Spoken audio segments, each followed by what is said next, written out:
ଆସିକି ପହଞ୍ଚିଗଲେ silver city boat club ରେ। ଆଉ ଏଠି ଡେକୋରେସନ ବହୁତ ଭଲ ଥିଲା। ଆଉ ଏଠିର ଖାସିୟତ ଥିଲା କାଚର ବ୍ରିଜ, ମାନେ ଆପଣ ଓଡିଶା ବାହାରେ ଦେଖିଥିବେ କିନ୍ତୁ ଏଟା ଓଡିଶାରେ ଥିଲା ଫାର୍ଷ୍ଟ ଟାଇମ। ଆଉ ଏଠି ମୋ ମଇନାକୁ ପ୍ରବଳ ଡର ମାଡୁଥିଲା।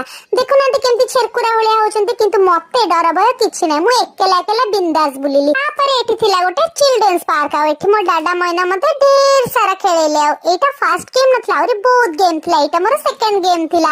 ଏଇଟା ତ ମତେ ବହୁତ ମଜା ଲାଗିଲା। ତାପରେ ମୁଁ କହିଲି ଦୋଳିରେ ବସିବି, ତ ଡାଡା ମତେ ସେଇଟା ବି ମୋର ଫୁଲଫିଲ କରେଇଲେ, ମତେ ଦୋଳିରେ ବସିଲେ। ତାପରେ ଗୋଟେ କଣ ଗୁମ୍ଫା ଭିତରେ ଛାଡିଦେଲେ। ଇଲୋ ବୋପାଲୋ, ଏଇଟା କଣ ଥିଲା କେଜାଣି, ମୁଁ ଜାଣିପାରିଲିନି, କିନ୍ତୁ ଭାରି ମଜା ଲାଗିଲା। ତାପରେ ଆମେ ଗଲୁ ଏଠି କଲରଫୁଲ ପାଣି ପାଖକୁ। ମୁଁ ଭାବିଲି ଟିକେ ହାତ ମାରିଦେବି, ଇଲୋ ବୋପା କି ଶୀତ, ମୁଁ ତ ଛାନିଆରେ ସେଠୁ ପଳେଇଲି। ତାପରେ ମୁଁ କହିଲି ଡାଡାଙ୍କୁ ବୋଟିଂ କ୍ଲବ ଆସିଛି, ଆଉ ବୋଟ ରେ ବସିବିନି। ଏଠି ଥିଲା ଗୋଟେ ଅଳିଆ ବୋଟ, ସେଥିପାଇଁ ମୋ ଡାଡା ମତେ ନେଇକି ପଳେଇଲା। ଆଉ ମୋ ମନ ଭାରି ଦୁଃଖ ହେଲା, ବୋଟ ରେ ବସି ପାରିଲିନି। ତ ଫୁଲ ବ୍ଲଗ ଦେଖିବାକୁ ଯଦି ଚାହୁଁଛନ୍ତି ତାହେଲେ ଯାଆନ୍ତୁ, ଅଲରେଡି ଅପଲୋଡ ହେଇସାରିଛି।